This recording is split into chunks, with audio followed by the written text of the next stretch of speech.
नमस्कार, आप सभी का स्वागत है हमारे चैनल एग्रीकल्चर एग्ज़ाम गुरु पर। आज का सब्जेक्ट है हमारा हॉर्टिकल्चर, उद्यान कृषि या फिर बागवानी।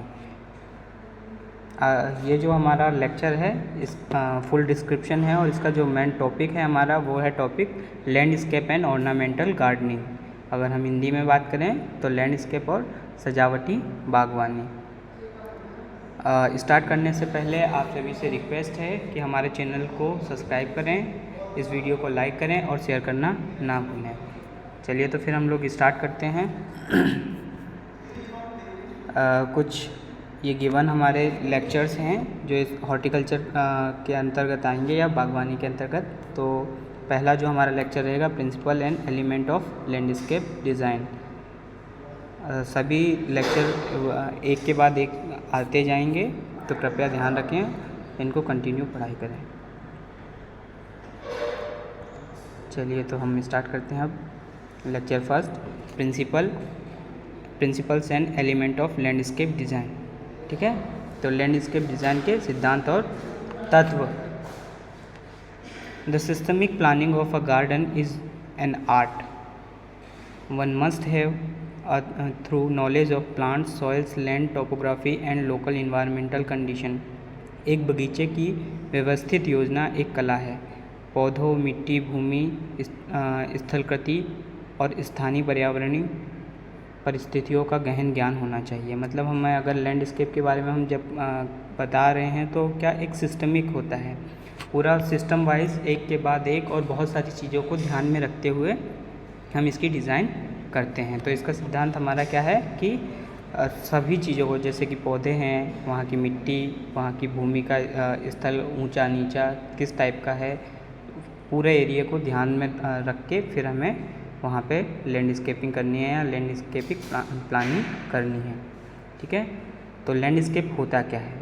What do you understand by landscape? A landscape may be defined as any area, either big or small, on which it is possible or desirable to mold a view or a design। अगर हम हिंदी में बोलें तो landscape क्या है? एक परिदृश्य को किसी भी क्षेत्र के रूप में परिभाषित किया जा सकता है, या तो बड़ा या छोटा, जिस पर एक दृश्य या डिज़ाइन को ढालना संभव या वांछनीय है। मतलब क्या बताना चाह रहे हैं हम यहाँ पे कि जो लैंडस्केप होता है, अगर हम लैंडस्केप की बात करें तो वो किसी भी एरिया में, वो छोटा एरिया हो सकता है या बड़ा एरिया हो सकता है, वहाँ पे हम डिज़ाइन कर सकते हैं। ठीक है, और उसको एक अच्छे ढांचे में ढाल सकते हैं, जैसा हम किस तरीके का चाह रहे हैं हम अपने मन मुताबिक उसको बना सकते हैं, लेकिन कुछ चीज़ों को ध्यान में रखते हुए। वो क्या करें कि लैंडस्केप ये होगा कि अगर आप कहीं जाते हैं और उसे देखते हैं तो आपके मन को मोह जाए। लैंडस्केप गार्डनिंग क्या होगा? लैंडस्केप गार्डनिंग या फिर लैंडस्केप बागवानी। It may be describe as the application of garden forms, methods and material with a view to improve the landscape. The art of design is known as landscape architecture. Although the older terms landscape gardening is also popular।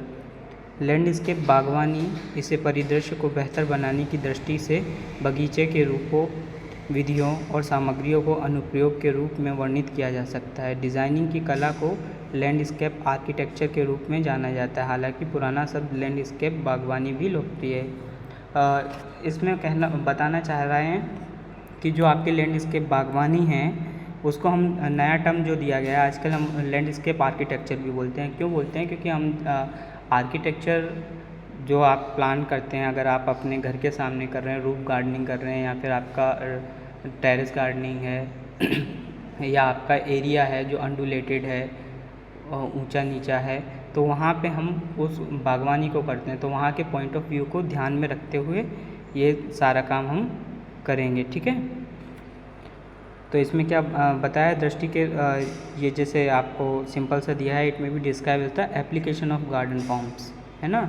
तो garden हमें किस तरीके का बनाना है, उसमें कौन सी हमें methods use करनी है, क्या क्या मटेरियल्स होंगे। ठीक है, लैंडस्केप को जो आपका दृश्य है उसको मनमोहित करने वाला बनाने के लिए।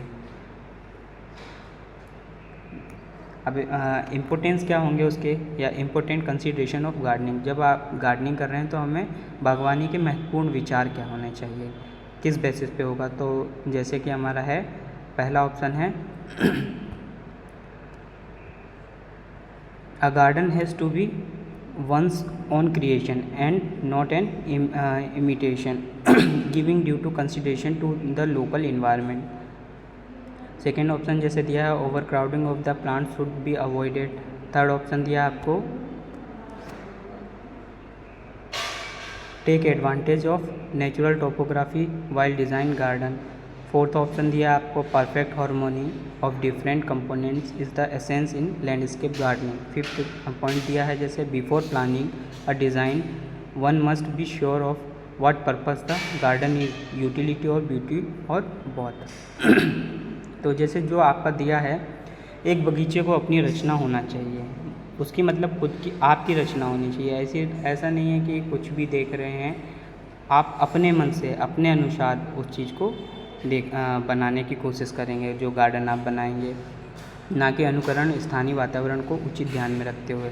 और क्या ध्यान रखना है कि वहाँ का जैसे एरिया कैसा है, ठीक है। अगर वहाँ पे जैसे आपका मकान है आज उसके पीछे कोई एरिया है, या आप जहाँ पे गार्डनिंग कर रहे हैं उसके पीछे पहाड़ी दृश्य हैं या और कोई चीज़ है जो मोहित करे, उसका व्यू और बढ़ा दे, तो उस चीज़ को भी हमें ध्यान रखना है। और ध्यान रखना है कि जैसे हम जहाँ गार्डनिंग कर रहे हैं तो वहाँ पे ढेर सारे पौधे ना लगाएं। बहुत सारे पौधे इकट्ठे लगाने से भी कोई फ़ायदा नहीं होता है, वो थोड़ा सा बेकार सा लगता है। तो हमें क्या ध्यान रखना है कि सही पौधे सही जगह पे लगाएं, कम पौधे लगाएं, उनको प्रॉपर स्पेसिंग दें ताकि हम अपने मन चाहे अनुसार उसको ढाल सकें। कुछ हर्ब्स लगाएंगे, जब हर्ब्स लगाएंगे तो हम क्या करते हैं उसमें अलग अलग डिज़ाइंस देते हैं। तो अगर हमें डिज़ाइंस देना है तो उन चीज़ों का ध्यान रखना चाहिए। ऐसा ना हो कि हम एक ही जगह पे बहुत सारे अलग अलग पौधे लगा दें और वो एक दूसरे को ग्रोथ ना होने दें और उससे व्यू हमारा क्या हो, ख़राब हो। और ठीक है, परिदृश्य बागवानी में विभिन्न घटकों का सही सामंजस्य सार होना चाहिए। तो अगर हम देख रहे हैं तो जो कौन सी चीज़ कहाँ होना चाहिए ये हम प्रॉपर होना चाहिए। ऐसा नहीं है कि कुछ भी कहीं पे भी लगा रहे हैं, ठीक है। डिज़ाइन की योजना बनाने से पहले यह सुनिश्चित करना चाहिए कि उद्यान किस उद्देश्य के लिए लगाया जाएगा, उपयोगिता या सौंदर्य या दोनों।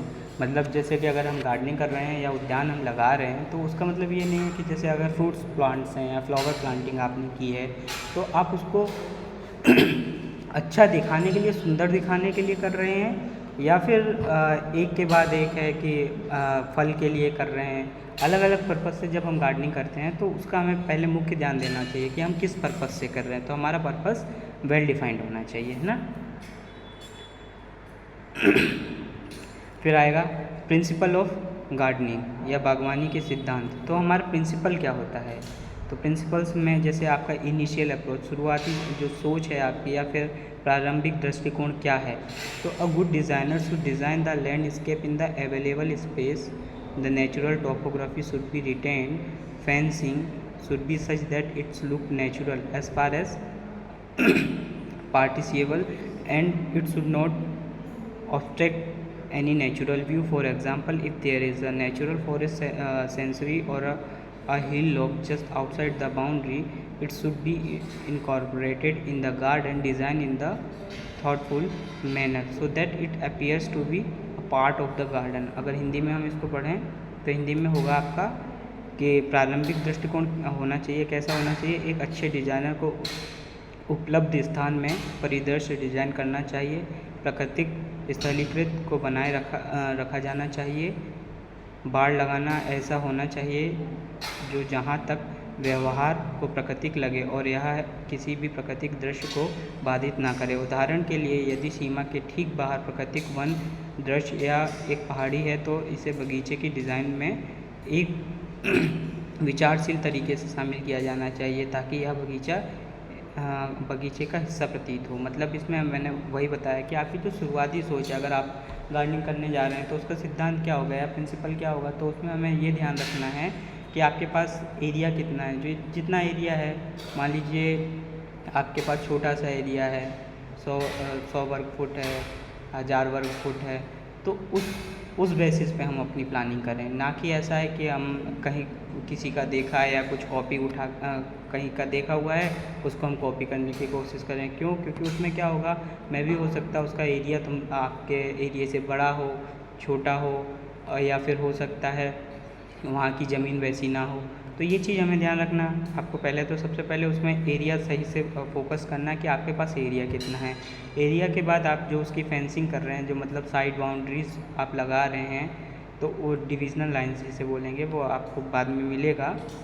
तो हमको क्या ध्यान रखना है कि हम उसकी प्रॉपर डिज़ाइनिंग करें। और डिज़ाइनिंग करते समय जैसे मैंने अभी पहले आपको बताया कि क्या करना है, अगर कोई नेचुरल दृश्य आ रहा है, उसके पीछे पहाड़ी आ रही है या फिर कुछ और नदी आ रही है, आपके एरिया के पास से कुछ निकला हुआ है, तो आप उसको इस तरीके से डिज़ाइन करो, इस तरीके से बनावट दो कि वो चीज़ भी ऐसा लगे कि आपके एरिया से ही मिली जुली है और दृश्य को और प्रभावित करे, मोहित करने की क्षमता बढ़ती जाए, है ना।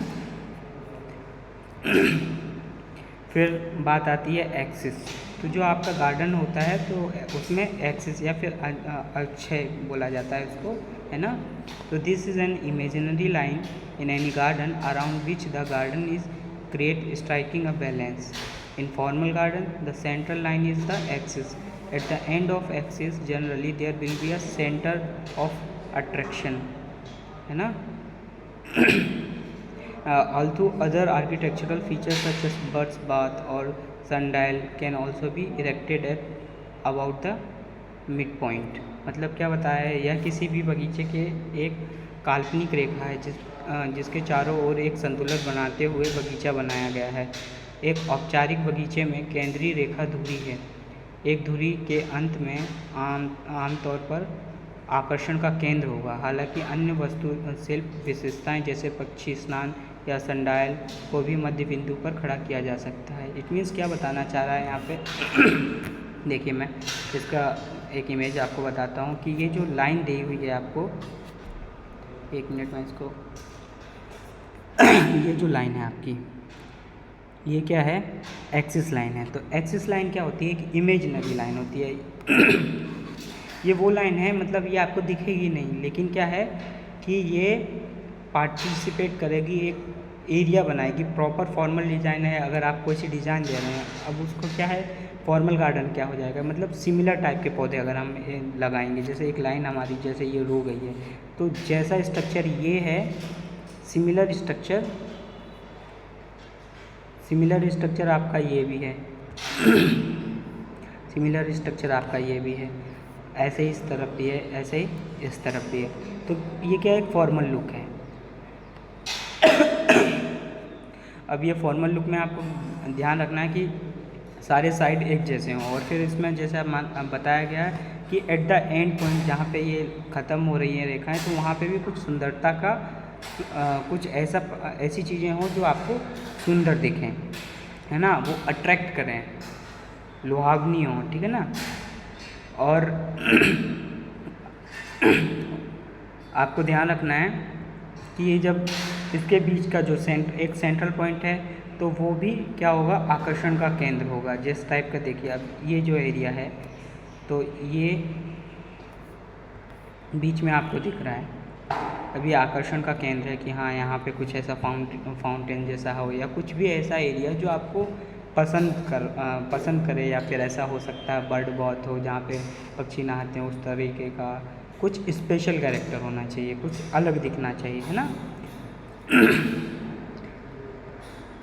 फिर उसके बाद आता है आपका focal point.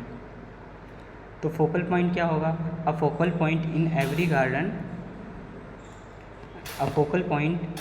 Garden is an center of attraction which is generally an architectural feature focused as a point of interest such as status, foundation, rockery, etc. Focal point हर बगीचे के एक केंद्र बिंदु, आकर्षण का केंद्र होता है, जो आमतौर पर एक वास्तुशिल्प विशेषता होती है, जो प्रतिमा, फव्वारा, रॉकरी आदि जैसे रुचि के बिंदु के रूप में केंद्रित होता है। फॉर एग्जांपल मैंने जैसे देखिए ये है आपका, ठीक है। तो गार्डन के बीच में आप इस तरीके का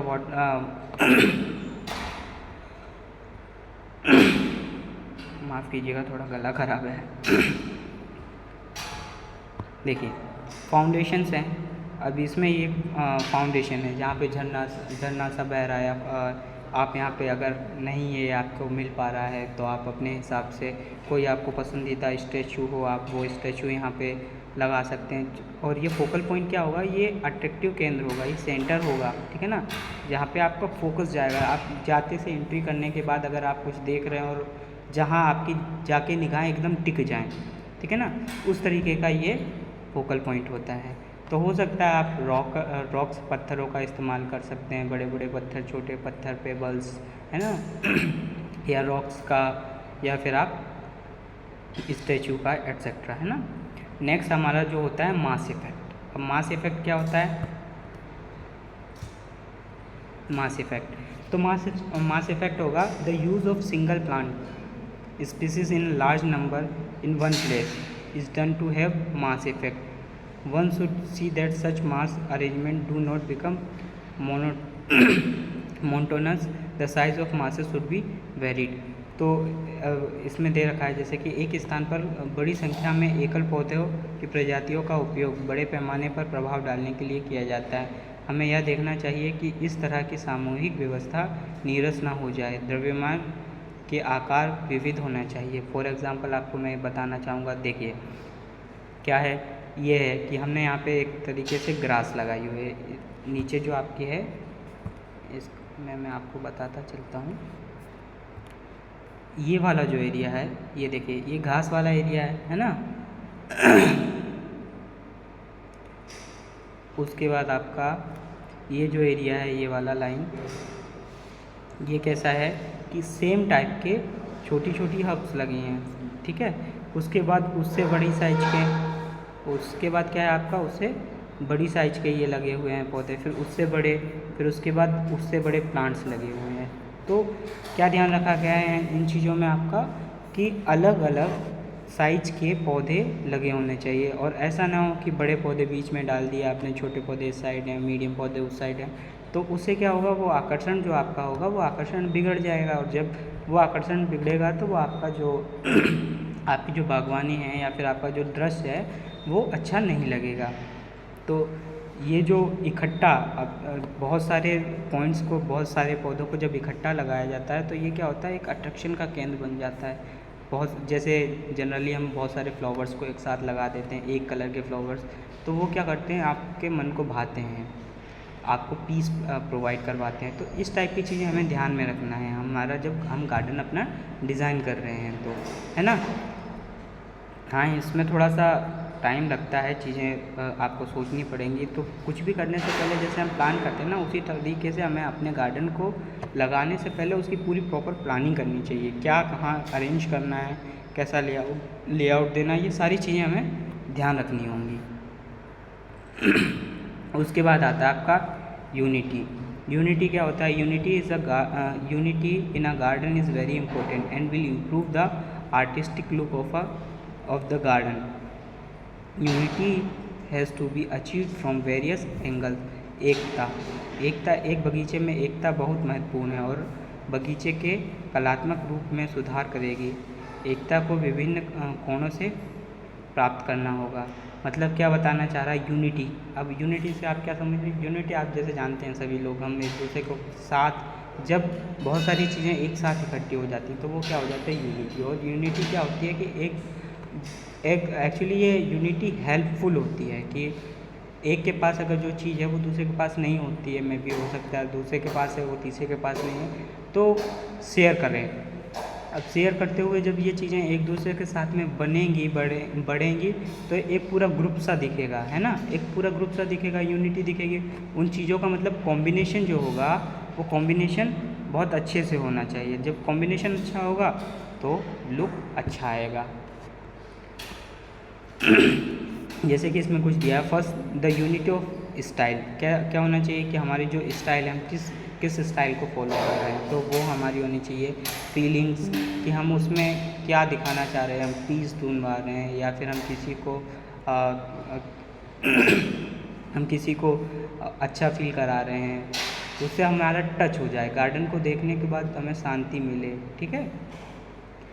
और उसके बाद function between the building and garden has to be achieved. अगर आपके मान लीजिए सराउंडिंग में बिल्डिंग है तो उससे उससे उसका कनेक्शन भी होना चाहिए, ठीक है। उसका रास्ता निकल रहा है तो निकलते से ही हम लोगों का मन खुश हो जाए। सेकेंडली क्या होना चाहिए, the different component of the garden should merge harmoniously with each other. वही मैंने जैसा बताया कि क्या ध्यान रखना चाहिए, कंपोनेंट है आपका कि एक दूसरे से ये जुड़े होने चाहिए, है ना। फिर क्या एम होगा, the aim is to create an overall impression of the garden rather than blowing up some special feature. तो हमारा क्या है कि ओवरऑल इम्प्रेशन पड़ना चाहिए। ऐसा नहीं है कि हम खाली एक चीज़ लगाए हैं, जैसे हमने फोकल पॉइंट लगाया, अब फोकल पॉइंट बहुत अट्रैक्टिव है, बाकी अदर चीज़ें हैं वो आपको नहीं इतनी पसंद आ रही हैं, तो फिर क्या होगा कि उसका इम्प्रेशन बिगड़ेगा। तो हमें ध्यान रखना है कि वो इम्प्रेशन अच्छा डाले, किसी को भी पहले ही लुक में इम्प्रेस कर दे, है ना। फिर उसके बाद लास्टली क्या आना चाहिए कि it is of prime importance to achieve harmony between the landscape outside and the garden. अब इसमें एक और चीज़ इन्होंने बताई है कि जैसे क्या क्या बताना चाह रहे हैं कि जो हार्मोनी दिखना चाहिए, इक्वलिटी, सेम चीज़ें दिखनी चाहिए। अगर बाहर की चीज़ें और अंदर की चीज़ें हैं तो डिफ्रेंशिएट ना करें, ऐसा लगे कि हाँ ये तो इसी का हिस्सा है, ये इसमें अच्छा लग रहा है, इसी के साथ में वो वाला हिस्सा अगर देख रहे हैं तो किसी को भी वो कॉम्बिनेशन पसंद आ जाए कि हाँ भाई यार ये इसके साथ ऐसा है। जैसे फॉर एग्जांपल हम लोग पैंट शर्ट पहनते हैं, टी शर्ट, तो हम क्या चॉइस करते हैं ना कि डार्क के साथ कैसा होना चाहिए, लाइट होना चाहिए। अब फॉर्मल शर्ट है तो फॉर्मल में कौन सा वाइट कलर है तो हम उसके साथ में ब्लैक पैंट पहन लें या ब्लू पहन लें।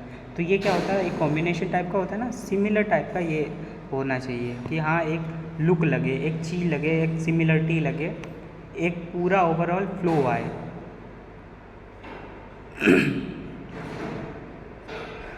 उसके बाद आप a garden laid out in complete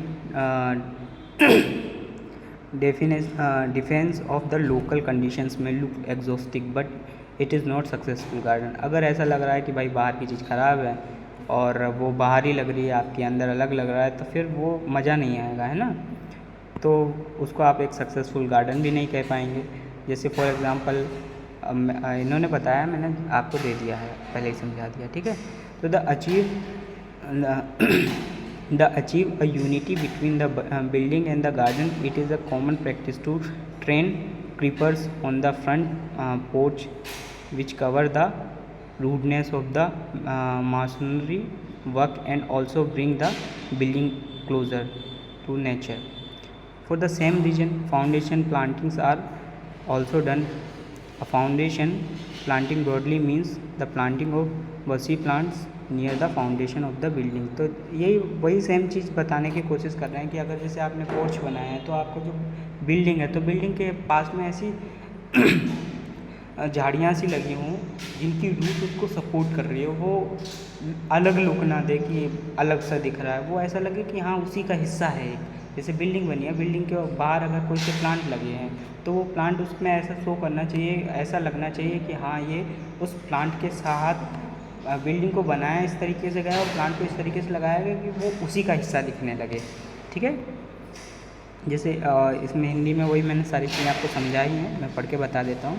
सबसे पहले इमारत और बगीचे के बीच शैली, कि किस तरीके की इमारत है और उसकी शैली क्या है, भावनाएं उसकी क्या है और कार्य की एकता हासिल की जानी चाहिए। दूसरा क्या पॉइंट होगा आपका, बगीचे के विभिन्न घटकों को एक दूसरे के साथ सामंजस्यपूर्ण रूप से विलयन करना चाहिए कि हाँ बगीचा और वो जो अलग चीज़ें हैं, बिल्डिंग या एक्स्ट्रा चीज़ें जो आपकी हैं वो सारी की सारी एक जैसी लगें, है ना, एक दूसरे का कॉम्बिनेशन हो एक दूसरे के साथ।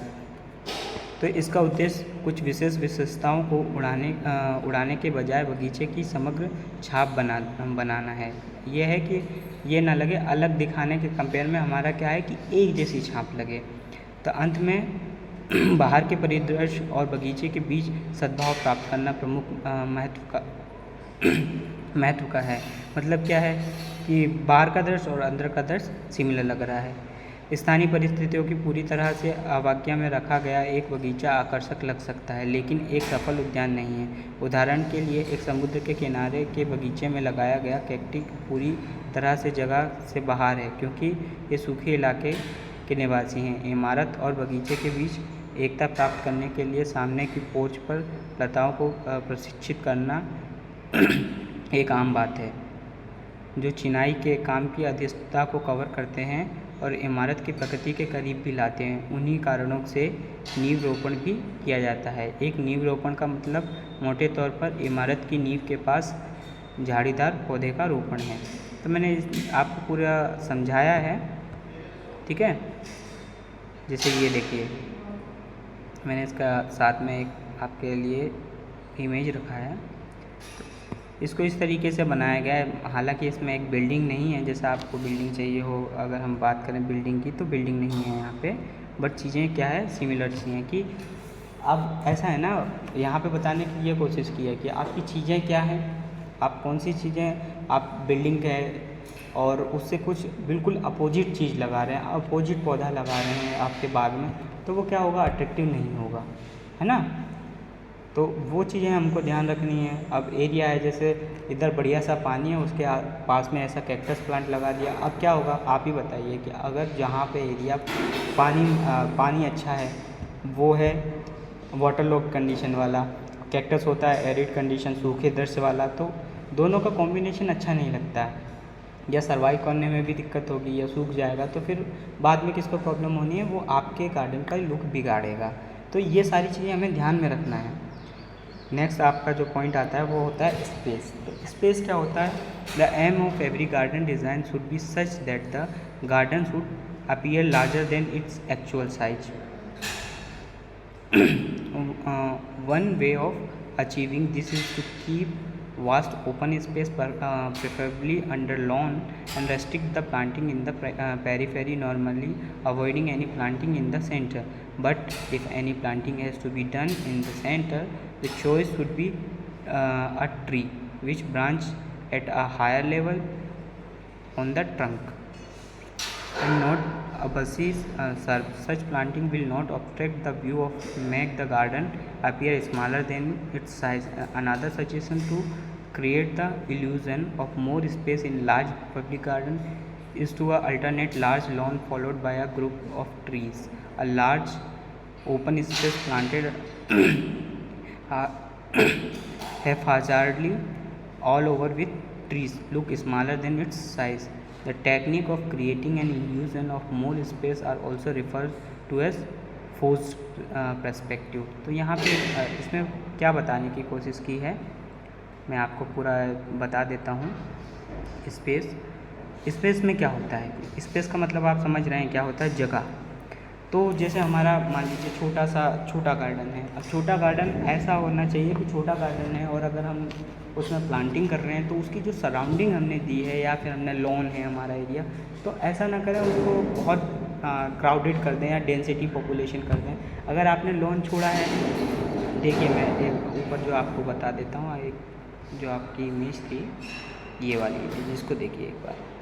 जैसे ये एरिया हमने छोड़ा, अब ये पूरा जो एरिया हमारा छूटा हुआ है, ये चौकोर में ये पूरा हमारा एरिया छूटा हुआ है। अब अगर हम इसके बीच में प्लांटिंग कर देते हैं तो ये क्या हमें छोटा नज़र आएगा, थोड़ा सा सकरा हो जाएगा। तो हमें सकरा नहीं करना है ना। हमें क्या ध्यान रखना है कि ये ओपन होना चाहिए, ऐसा लगे कि हाँ बहुत बड़ा एरिया है और लुक अच्छा है। और इन केस अगर आपकी चॉइस है कि नहीं आपके सेंटर में, आपको सेंटर में देना है पौधा, तो जैसे कि ये वाला देखिए, ये छोटा सा जो पोर्शन है, अब इसमें बीच में ये दिया है, इसका पिक्सल्स फट रहे हैं, लेकिन इसमें क्या है, इसमें बीच में मान लीजिए ये एरिया दिया है, तो इसमें क्या ध्यान रखना है कि हम क्या लगाएं, ऐसे ट्री लगाएं, ट्री चूज़ करें, ना कि हम झाड़ी या सब यूज़ करें।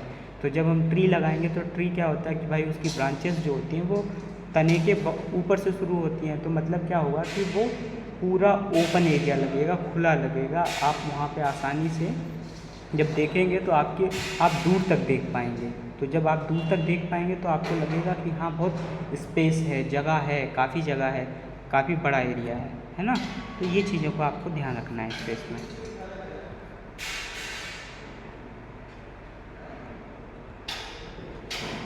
वही आपका हिंदी में दे रखा है सारा, तो एक बार मैं पढ़ देता हूँ आपके लिए। अंतरिक्ष। प्रत्येक बगीचे की डिज़ाइन का उद्देश्य ऐसा होना चाहिए कि उद्यान अपने वास्तविक आकार से बड़ा दिखाई दे। तो जो आपका साइज है उससे बड़ा दिखना चाहिए, सीधा सा बोल रहा है इसमें। इसे प्राप्त करने का एक तरीका विशाल खुले स्थानों को रखना है। मतलब वही है कि एक तरीका बता रहा है क्या करना है कि आपका जो एरिया है अब उस एरिया का ना खुला रखना है, तो उससे क्या लगे, वो विशाल लगे, ज़्यादा एरिया को खुला छोड़ना है ना।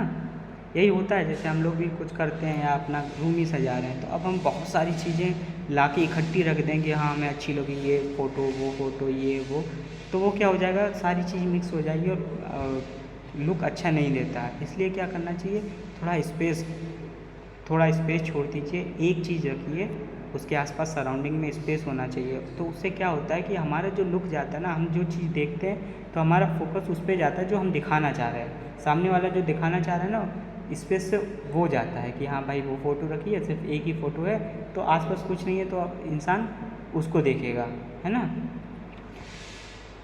जबकि अगर हम बहुत सारी चीज़ें रख देंगे तो इंसान कंफ्यूज हो जाएगा कि किस पे फोकस करे। तो वो सारी चीज़ें हमें इसमें ध्यान रखना है, ठीक है। इसमें जैसे लॉन का दिया गया है, तो आपको ध्यान रखना है कि लॉन के आसपास लॉन के बीच में कोई पेड़ पौधे ना लगाएं, अगर लगा रहे हैं तो एक पेड़ लगाएं, है ना।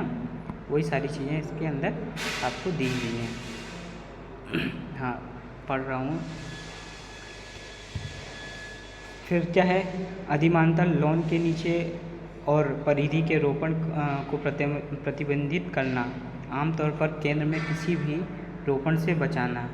लेकिन अगर केंद्र में कोई रोपण किया जाना है तो विकल्प में क्या करना है, एक पौधा लेना, पेड़ होना चाहिए जो तने पर उच्च स्तर पर शाखाएं करता है ना कि झाड़ीदार झाड़ियाँ होनी चाहिए।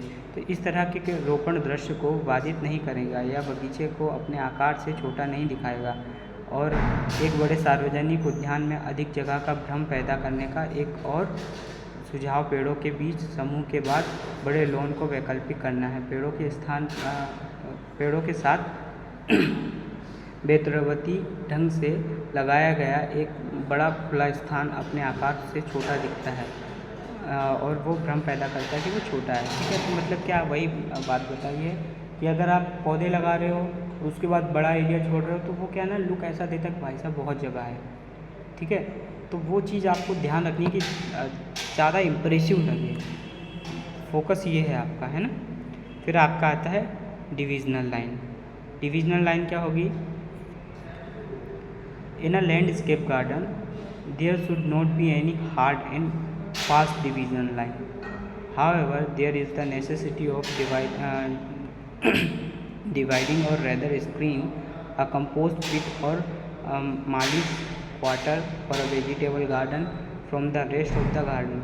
In fact, area under lawn, gravel, stone or cement path and shrubbery border have their natural divisional lines from its immediate neighbor, though these are not discrete. The divisional line should be artistic with gentle curves, and these should also be useful. Above all, these lines should harmonize with one another. Hindi में अगर हम इसको पढ़ते हैं तो मैं सारा इकट्ठा समझाऊंगा आपको। डिविजनल लाइंस, लैंडस्केप गार्डन में कोई कठिन और तेज़ डिविजनल लाइनें नहीं होनी चाहिए। हालांकि बाकी बगीचे से खाद गड्ढे या माली के क्वार्टर या सब्जी उद्यान को विभाजित करने या बल्कि स्क्रीनिंग करने की आवश्यकता है। वास्तव में लॉन बजरी, पत्थर या सीमेंट के रास्ते और झाड़ीदार सीमा के तहत आने वाले क्षेत्रों में अपने निकटतम पड़ोसी से अपनी प्राकृतिक डिविजनल लाइनें, हालांकि ये विवेकपूर्ण नहीं है। डिविजनल लाइन को कोमल मोड़ों के साथ कलात्मक होनी चाहिए और ये उपयोगी भी होनी चाहिए।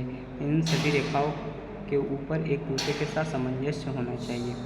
मतलब क्या बताना चाहा है भाई इसमें, यहाँ पे आपको ये बताने की जो कोशिश करी है मैं वो समझाता हूँ। क्या है कि डिविजनल लाइन से आप क्या समझते हैं, डिविजनल लाइन से आप क्या समझते हैं, देखिए मैं बताता हूँ। जैसे कि आपका ये एक गार्डन है, ठीक है, मैं यहाँ पे कलर दूसरा चूज़ कर लेता हूँ, ठीक है। अब इसमें क्या है कि अगर आप डिविजनल लाइन दे रहे हैं तो भाई माली का क्वार्टर है, अगर आप सब्जियों के पर्पज़ से लगाएं आप आपका उद्यान, तो वहाँ पे क्या भाई उसको स्क्रीनिंग करने की, उसको रखने की, उसके लिए जगह भी होना आवश्यक है ना, तो एक क्वार्टर है। अब ये अगर क्वार्टर बना हुआ है तो इसका मतलब ये है कि यहाँ से सीधी सी बात है, अगर ये क्वार्टर बना हुआ है तो यहाँ से लाइन भी निकली होगी, रोड निकली होगी, या तो और फिर ये रोड आसपास हो सकता है पेड़ पौधे लगाए हों आपने या झाड़ियाँ लगाई हों, तो ये जो रोड जाती है ये रोड यहाँ पे खुले और ये खुलने के बाद यहाँ बंद ना हो, ये एक दूसरे से इस तरीके से कनेक्ट हो कि वो काम भी आए।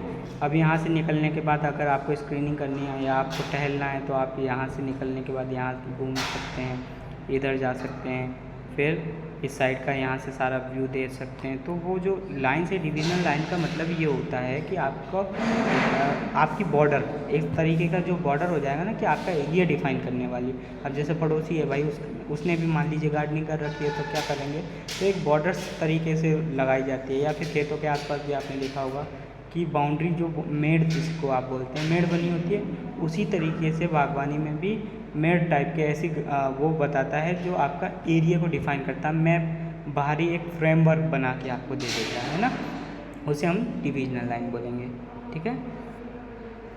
Then proportion and scale. Proportion in a garden में be defined as a definite relationship between different elements. For example, a rectangle having a ratio of 5:8 is considered to be of pleasing proportion. As the ratio comes down, the form looks neither a square nor a rectangle, and the design become undesirable. There is no set rules with respect to scale and proportion in a garden. Ultimately, the design should look pleasant. It is better to have an ad hoc design first and then try it out on the actual spot. If the design looks appear as well as pleasing, it is implemented. When a shrubbery border has to be planted, the outer design is marked by arranging a rubber hose or thick weight rope in different design on the spots, and the one which look best is adopted.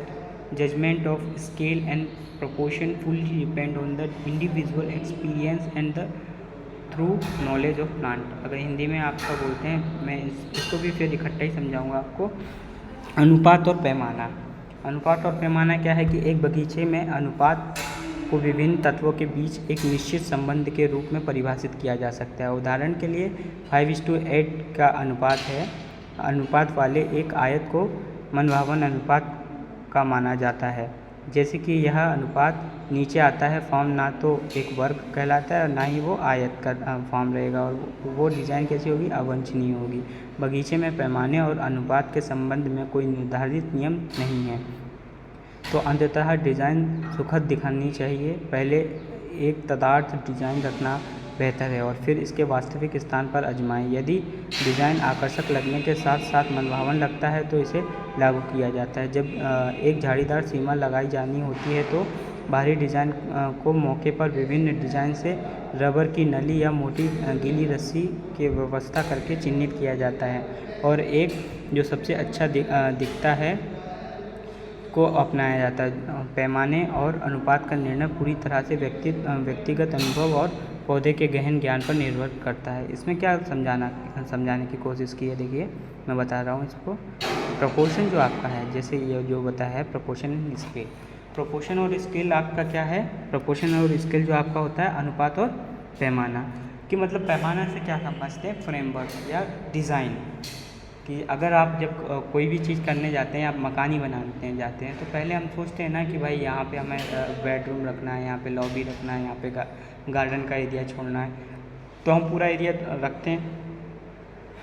उसी तरीके से जब हम landscape बनाते हैं तो landscape के लिए पूरा हमें एरिया देखना पड़ता है कि हाँ ये इतना एरिया है, पहले हम उसको देखेंगे फिर उसको डिज़ाइन करेंगे। तो पहले बनाने के लिए हम क्या करते हैं, रस्सी या रबर का पाइप जो भी आपके पास है, तो आप उससे क्या कर सकते हैं, उसका पूरा फ्रेमवर्क बना सकते हैं, कितना एरिया है। और उसको हमें ध्यान रखना चाहिए कि अगर हम बना रहे हैं, हमारे पास जो एरिया है वो 5:8 का है, फॉर एग्जांपल इसमें जैसे दिया हुआ है कि 5:8 है, तो अब वो 5:8 तो अच्छा लगेगा कि वो रेक्टेंगल दिखेगा।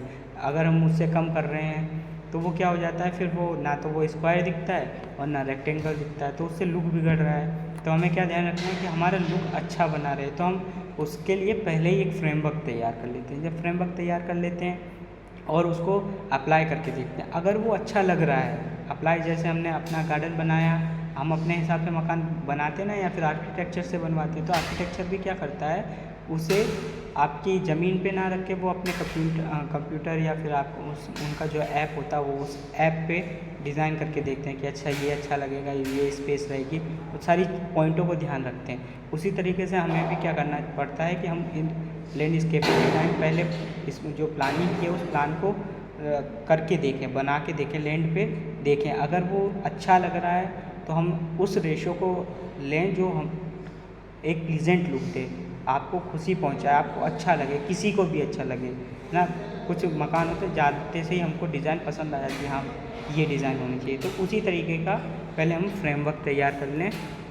तो इसमें मतलब यही बताया है अनुपात और पैमाने में कि हमें प्रॉपर अनुपात और पैमाना रखना चाहिए और उसमें क्या ध्यान देना चाहिए कि सही तरीका हो, हम उसको इस्तेमाल करें, है ना, जो अच्छा लगे वो, और सारी चीज़ों का ध्यान रखता हो, है ना। नेक्स्ट आपका आएगा टेक्सचर। तो टेक्सचर क्या हो जाएगी, the surface character of a garden unit is refer to as texture. तो जो surface character of a garden है उसको हम क्या बोलेंगे, texture. The texture of the ground, the leaves of tree और shrubs will all determine the overall effect of the garden. Generally the texture is of three types: wise, fine, medium and coarse. The texture of plant depend on its leaf size, arrangements of branches and components of canopy. Moreover, the texture can also be classified as rough and smooth based on the appearance. Gulmohar, जो गुलमोहर होता है आपका, gulmohar is a fine textured tree when in full leaf, whereas spathodea is a coarse textured tree. ये क्या होता है, सप्तोडिया जो आपका है वो कोरस टेक्सचर्ड है, ठीक है ना। The placement of all the various textures with harmony and contrast has to be achieve to get the ultimate desirable effect. बनावट, एक बगीचे जो एक बगीचे की इकाई, अब यहाँ पे हम जो क्या पढ़ रहे हैं, टेक्सचर पढ़ रहे हैं, तो टेक्सचर क्या हो जाती है, बनावट होती है। मैं सारा फिर इकट्ठा ही समझाऊंगा, अभी इसको पढ़ता हूँ। एक बगीचे इकाई के सतह चरित्र को बनावट के रूप में जाना जाता है। ज़मीन की बनावट, एक पेड़ या झाड़ी की पत्तियाँ सभी बगीचे के समग्र प्रभाव को निर्धारित करेगी। आमतौर पर बनावट तीन प्रकार की होती है, अर्थात ठीक, माध्यम होती है और निश्चित रूप में। पौधे की बनावट उसके पत्ते के आकार, शाखाओं की व्यवस्था और चंदवा की संघनता पर निर्भर करती है। इसके अलावा बनावट को उपस्थित के आधार पर खुरदारी और चिकनी के रूप में भी वर्गीकृत किया जा सकता है, ठीक है। तो इसमें एक तरीके से जो आपको बताने की कोशिश की है, ओवरऑल क्या होगा आपका ये वाला जो टॉपिक रहेगा, टेक्सचर। टेक्सचर से मतलब होता है साइज, ठीक है।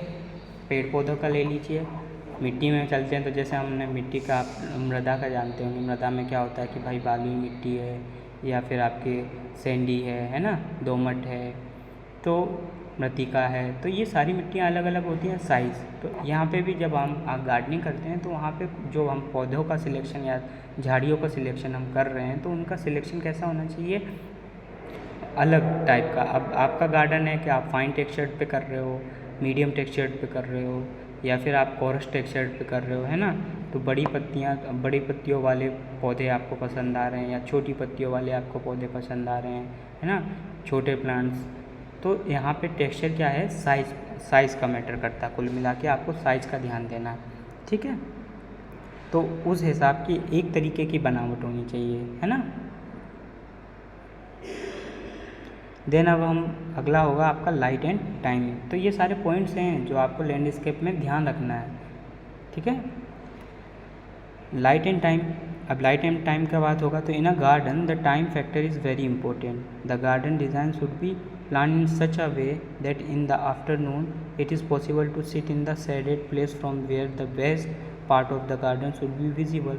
The growth habit of the plant play a vital role in choosing the right place for them in the garden and according to the layout has to be planned.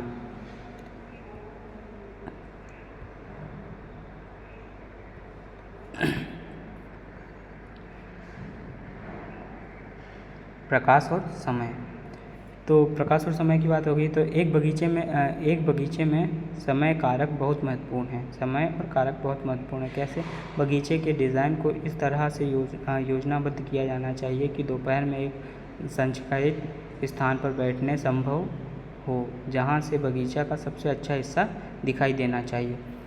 पौधों की विकास की आदतें बगीचे में उनके लिए सही जगह चुनने का महत्वपूर्ण भूमिका निभाती हैं और लेआउट के अनुसार योजना बनाई जानी चाहिए। आप इसको समझ नहीं पा रहे होंगे, मैं सिंपली समझा देता हूँ। सिंपली क्या है? Light and time.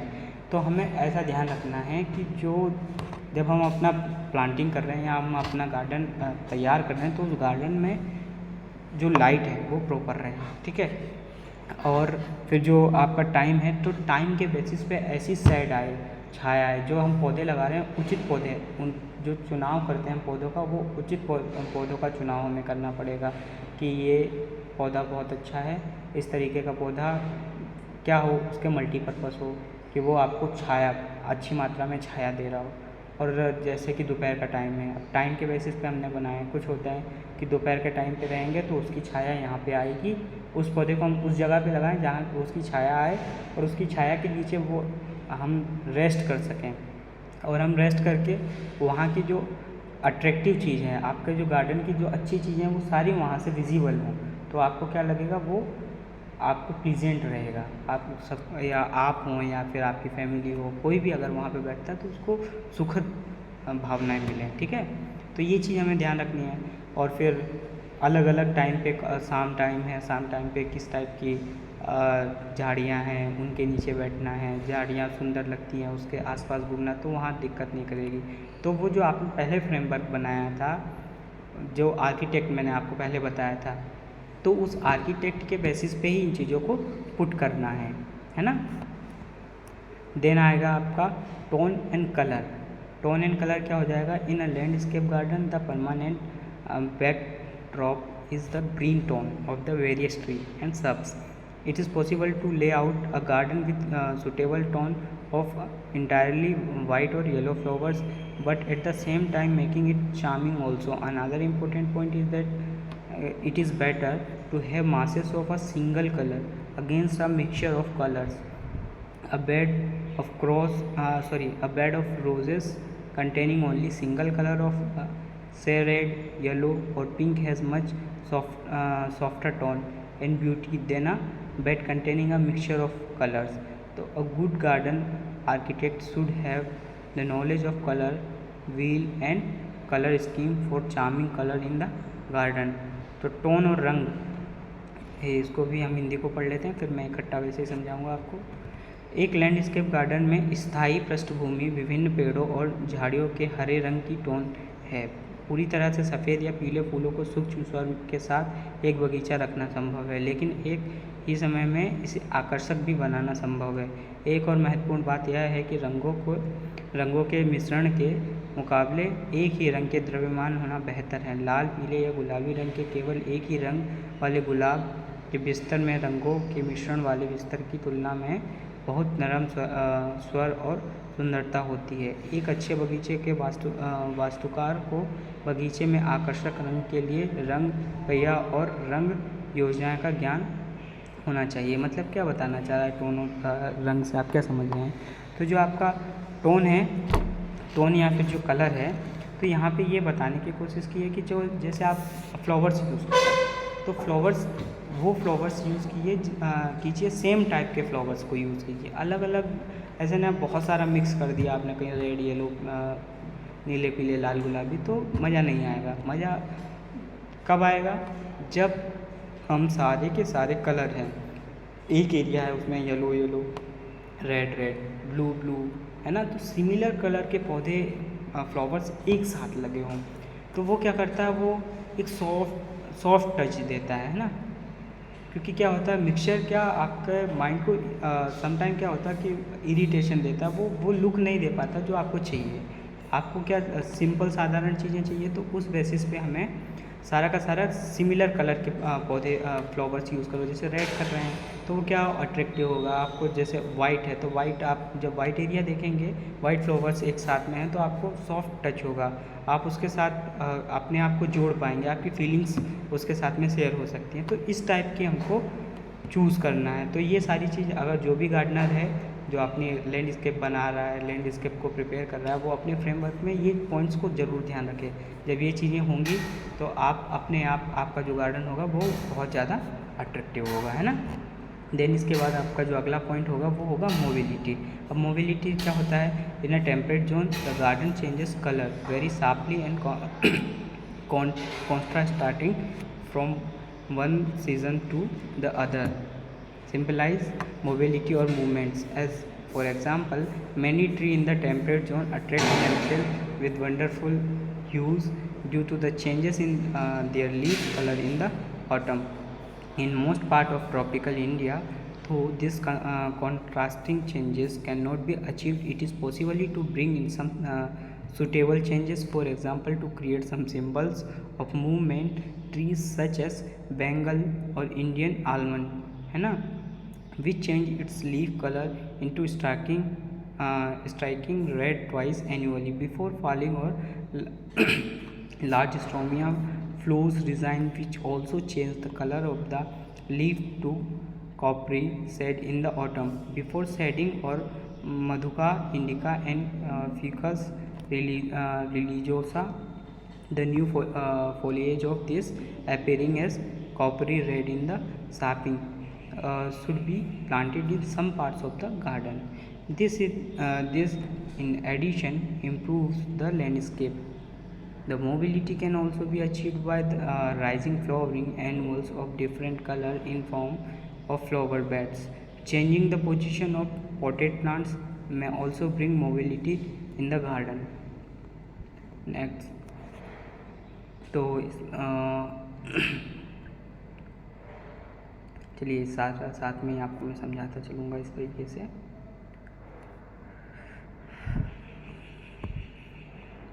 The movement and culturing of birds will bring life and mobility to the garden. Large trees and birds bath attract birds. For the smaller birds, the safety of shrubberies is needed to protect them from the larger predator birds. So some plants bearing barriers such as Ficus infectoria and Syzygium cumini can also be planted in some remote corners, though they may not look very ornamental. Flowering trees such as bombax, है ना, bombax or erythrina also attract birds when in bloom.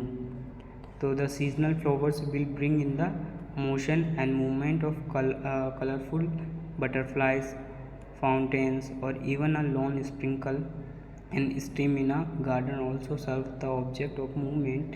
The lily pools should be filled with colored fish, the mountain of which will be an added attraction. For अगर आपको हिंदी में पढ़ते हैं उसके बाद मैं सारा इकट्ठा बताऊंगा। ये सबसे इम्पोर्टेंट, ये समझ लीजिए कि जो लैंड गार्ड आपका जो लैंडस्केपिंग है उसका लास्ट हिस्सा है ना। क्या गतिशीलता, मोबिलिटी। समशीतोष्ण क्षेत्रों में उद्यान एक मौसम से दूसरे मौसम में बहुत तेज़ी से और विपरीत रूप से रंग बदलता है और इस प्रकार गतिशीलता या आंदोलन का प्रतीक होता है। उदाहरण के लिए समशीतोष्ण क्षेत्रों में कई पेड़ शरद ऋतु में अपने पत्ते के रंग में परिवर्तन के कारण अद्भुत रंगों के साथ खुद को तैयार करते हैं, है ना। उष्ण कटिबंधीय भारत के अधिकांश हिस्से में हालांकि इन विपरीत परिवर्तनों को प्राप्त नहीं किया जा सकता, लेकिन कुछ सूक्ष्म परिवर्तन लाना संभव है। उदाहरण के लिए बंगाल या इंडियन आलमंड जैसे आंदोलन पेड़ों के कुछ प्रतीक बनाने के लिए जो गिरने से पहले साल में 2 बार अपनी पत्तियों के रंग को लाल रंग में बदल देते हैं, या फिर लेगिस्टोरियम फ्लोस रेजिना जो शरद ऋतु में गिरने से पहले पत्तियों के रंग को तांबे की छाया में बदल देते हैं, या मधुका इंडिका और फीकस रिलीजियो रिलीजियोसा, वसंत में तांबे के लाल रंग के रूप में दिखाई देने वाले इनके नए पत्ते बगीचे में कुछ हिस्सों में लगाया जाना चाहिए। तो मतलब यहाँ पे क्या बता रहा है, इतना सा एरिया है, काफ़ी बड़ा हो रहा है ये, तो हम इसको शॉर्ट करके समझाते चलते हैं। गतिशीलता मोबिलिटी में क्या होना चाहिए कि देखो क्या होता है कि वैसे तो ज़्यादातर हमारा अगर हम इंडिया की बात करते हैं, हम इंडिया में लगा रहे हैं पौधे, तो इंडिया में भी अलग अलग जोन है। अब अगर हम आप ऊपर एरिया में चले जाते हैं जहाँ पे आपका नॉर्थन जोन है, नॉर्थ ईस्टर्न जोन है और हिमालयन रेंज है, तो वो एरिया क्या है, ठंडा है ना।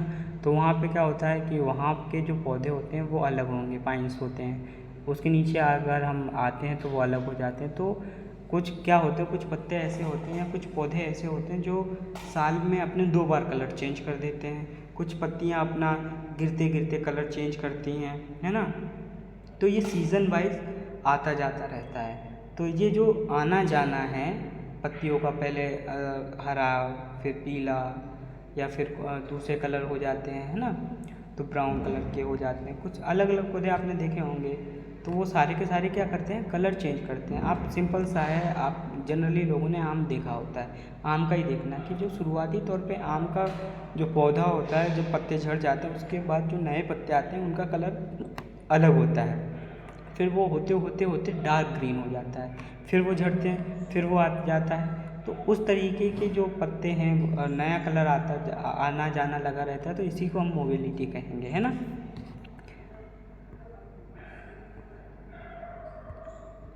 और फूलों को वार्षिक वृद्धि में गतिशील भी प्राप्त की जा सकती है। चलिए, तो ये सारी की सारी चीज़ें थी कि मोबिलिटी क्या है कि चेंजेस आते जाते रहना, है ना। और ये सारा क्या होगा, अब जब ये चेंजेस आते जाते रहेंगे तो इसमें बहुत सारी चीज़ें ऐसी भी हो जाती हैं कि अब ये चीज़ें अट्रैक्ट भी करती हैं। तो क्या होता है, जब सीज़न आता है, सीज़न के साथ में जैसे तितलियाँ, पशु पक्षी आते हैं, बहुत सारे पक्षी आते हैं, वो आपके वहाँ पे मोबाइल होते हैं। मोबाइल मतलब वो एक जगह से दूसरी जगह जा सकते हैं, तो वो क्या करते हैं, वहाँ पे आते हैं, तो आपके गार्डन को और सुंदरता या फिर नेचुरल लुक देते हैं। तो वो लगता है कि हाँ, हम प्राकृतिक सच में हम कुछ अच्छी हवा ले पा रहे हैं। आपको मतलब शांति मिलती है कुल मिला के, है ना। अब हम आते हैं स्टाइल पे। तो style, lastly one has to decide about the style to be adopted for a particular garden, है ना। स्टाइल क्या होता है, एक पर्टिकुलर गार्डन को आपको एडोप्ट करना पड़ता है। Every garden design has a to invent his own style of gardening